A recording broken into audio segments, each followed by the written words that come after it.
بسم اللہ الرحمن الرحیم۔ آپ دیکھ رہے ہیں ہسٹری کویسٹ چینل۔ علاء الدین خوارزم شاہ، جس کی ایرانی سلطنت نے چنگیز خان کے مغرب کی طرف حملے کا سب سے زیادہ نقصان برداشت کیا، جب کلزم کے ایک چھوٹے سے جزیرے پر مایوسی کی عالم میں جان سے گزرا تو اس کا بیٹا جلال الدین اس کے پہلو میں موجود تھا۔ تاہم جلال نے جدوجہد جاری رکھنے کا تہیہ کر رکھا تھا۔ ایک حیران کن سفر سے گزرنے کے بعد، جس کے دوران بعض مقامات ایسی بھی آئے جب اس کے تعاقب میں لگے منگول اس سے محض 1 گھنٹے کے فاصلے پر رہ گئے، وہ مشرق میں واپس آ پہنچا۔ افغانستان کے خوفناک پہاڑوں میں پہنچنے کے بعد ہی چنگیز خان کے آدمیوں نے اس کے تعاقب سے ہاتھ اٹھایا۔ منگول حملے کے نتیجے میں ہونے والے ہولناک عسکری نقصان کے باوجود جلال الدین جلد ہی تقریباً 60,000 سپاہیوں کی فوج جمع کرنے میں کامیاب ہو گیا۔ 1221 کے موسم گرما میں وہ اس فوج کو لے کر شمال کی سمت وادی پنجشیر کے دہانے پر پہنچا۔ یہ وہی علاقہ ہے جو عسکری تاریخ میں افغانستان پر سوویت حملے کے خلاف افغان مزاحمت کا ایک بڑا مرکز بن کر نمودار ہوا۔ یہاں پروان کے چھوٹے سے قصبے میں اس نے ایک منگول فوج پر حملہ کر دیا جو ایک مقامی قلعے کو محاصرے میں لیے ہوئی تھی۔ مسلم مزاحمت کا احیاء اتنا اچانک اور غیر متوقع تھا کہ کہا جاتا ہے کہ ایک ہی حملے میں 1000 منگول مارے گئے۔ بقیہ نے پسپائی اختیار کرتے ہوئے ایک دریا پار کر کے پل توڑ دیا۔ اس کے بعد جلال الدین نے پروان میں اپنا اڈہ بنایا۔ شکست کی خبر جوزجان کے پہاڑوں میں بیٹھے چنگیز خان تک پہنچی۔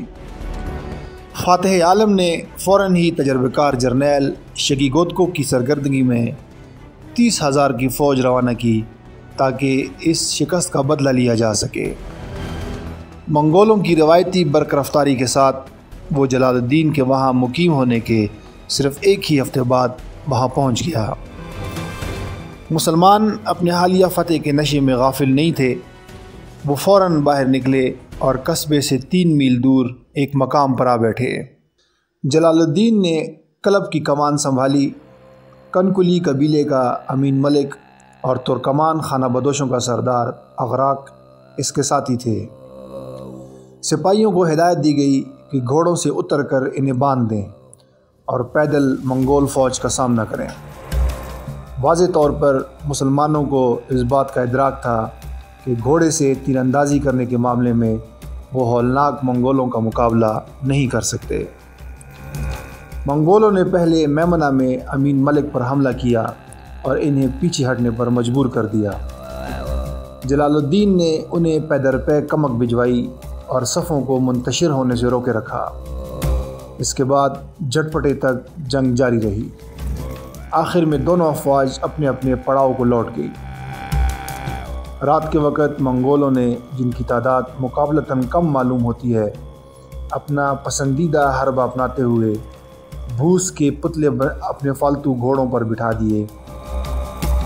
اس فوج کو انہوں نے اپنی مرکزی صفوں کے پیچھے کھڑا کر دیا۔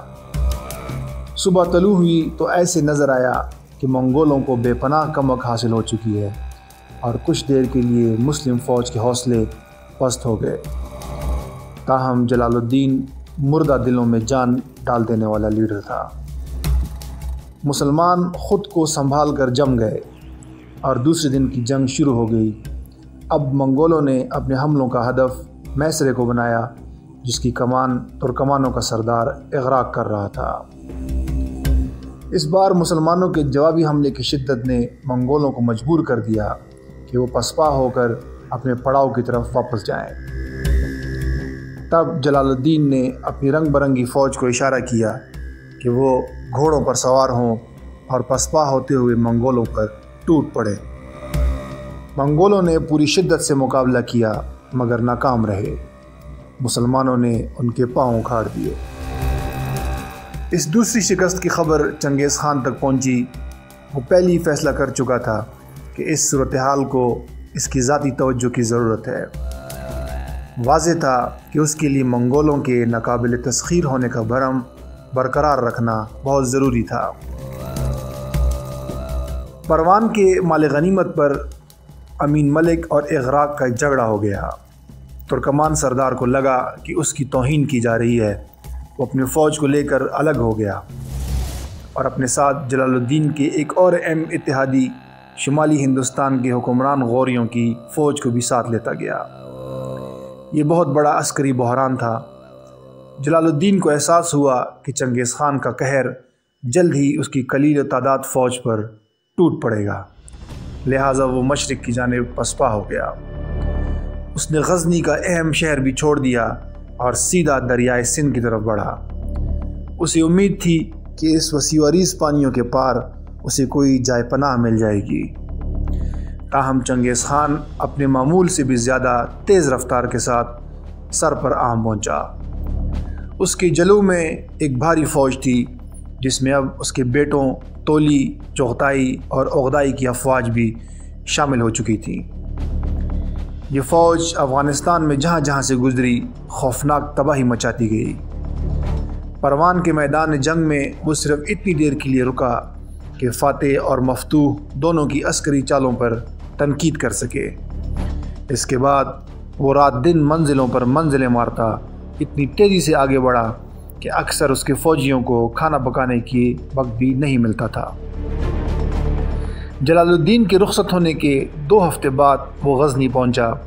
اس نے پیش قدمی کی رفتار بڑھا دی اور عین اس وقت پسپا ہوتی ہوئی مسلم فوج کو جا لیا جب وہ دریائے سندھ پار کرنے کی تیاری کر چکی تھی۔ جلال الدین منگولوں، پہاڑوں اور دریاؤں کے درمیان پھنس گیا۔ اس کے پاس لڑنے کے سوا اور کوئی چارہ نہ رہا۔ دریائے سندھ کے کنارے لڑی جانے والی اس جنگ کے بارے میں مختلف کہانیاں سننے کو ملتی ہیں۔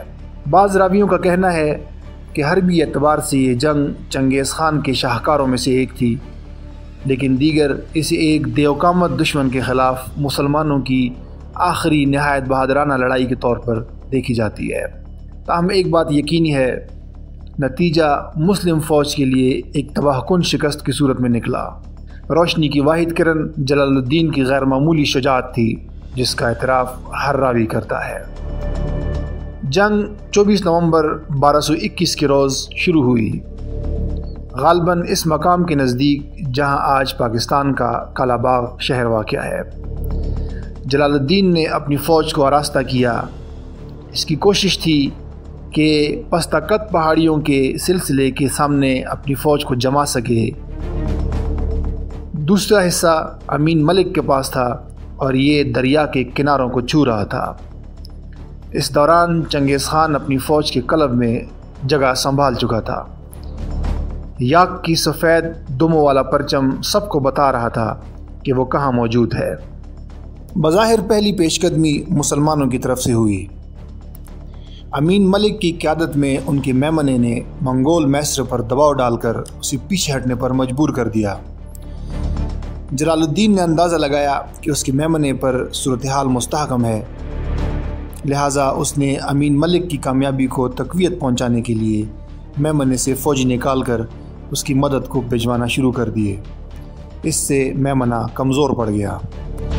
پھر اس نے اپنے فوجی لے کر منگول قلب پر زوردار حملہ کیا۔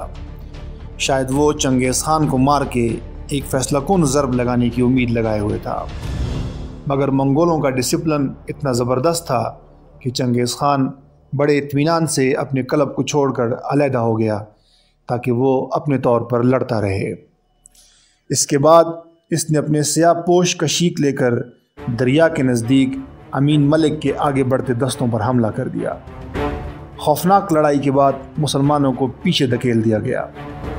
امین ملک پشاور کی سمت بھاگنے کی کوشش کرتا ہوا مارا گیا۔ اس کے بعد فاتح منگول قلب میں موجود جلال الدین کی طرف متوجہ ہو گئے۔ جلال الدین کے لیے حالات پہلے ہی ناموافق تھے۔ اس پر یہ کہ غالباً 10,000 منگول گھوڑ سواروں کا ایک دستہ ایک پہاڑی سے نکلا اور مسلمانوں کے پہلے ہی کمزور پڑ چکے میسر پر ٹوٹ پڑا۔ جلال الدین کو معلوم نہ تھا کہ لڑائی شروع ہوتے ہی چنگیز خان نے اس فوج کو روانہ کر دیا تھا تو ایک لمبا چکر کاٹ کے اور چھوٹی پہاڑیوں کا سلسلہ عبور کر کے مسلم فوج کے عقب میں پہنچ جائے۔ چاروں طرف سے حملوں کی زد میں آئے جلال الدین اور اس کے باقی ماندہ فوجیوں نے بار بار دھاوے بولے کہ گھیرا توڑ کر نکل سکیں، مگر ایسا ممکن نہ ہو سکا۔ جلال الدین کی فوج تہس نہس ہو رہی تھی۔ وہ ایک تازہ دم گھوڑے پر سوار ہوا اور اپنے گھرانے کے فوجیوں کے ساتھ نیا حملہ کیا تاکہ تھوڑی سی گنجائش حاصل کر سکے۔ پھر ان سب نے اچانک رخ بدلا۔ راویوں کا کہنا ہے کہ گھوڑے کو دریا کے کنارے سرپٹ بھگاتے ہوئے جلال الدین نے اپنی ذرا بھی اتار پھینکی۔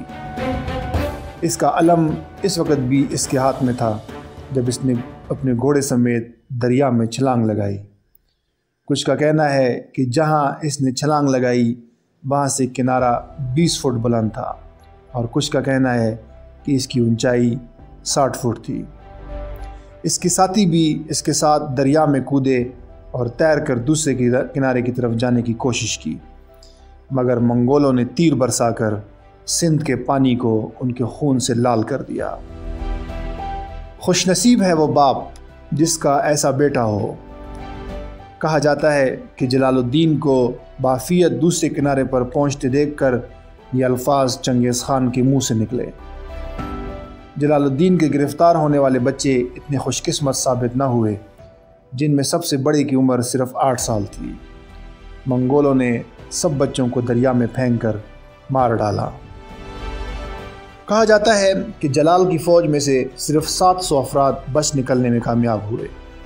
تاہم جلال الدین کے ساتھیوں کو اگلے چند سالوں کے دوران منگول، مسلم بلکہ صلیبی جنگوں کی تاریخ میں بھی ایک اہم کردار ادا کرنا تھا۔ جب چنگیز خان کی فوجیں دنیا اسلام کے مشرقی حصے میں آگ اور خون کی داستانیں رقم کر رہی تھیں، جلال الدین ایک بار پھر مغرب کی طرف لوٹ آیا۔ ایران پار کر کے وہ پہلے جارجیا، پھر آرمینیا، اس کے بعد کردستان پہنچا۔ اس تمام عرصے میں وہ منگولوں کے خلاف حتی المقدور مزاحمت کرتا رہا، یہاں تک کہ 1231 میں اسے شہید کر دیا گیا۔ 1244 میں اس کے بے سردار فوج کی باقیات نے یروشلم کو تسخیر کیا اور آخری بار صلیبی جنگجوؤں کو وہاں سے نکال پھینکا۔ یہ مقدس شہر 1917 تک مسلمانوں کے قبضے میں رہا۔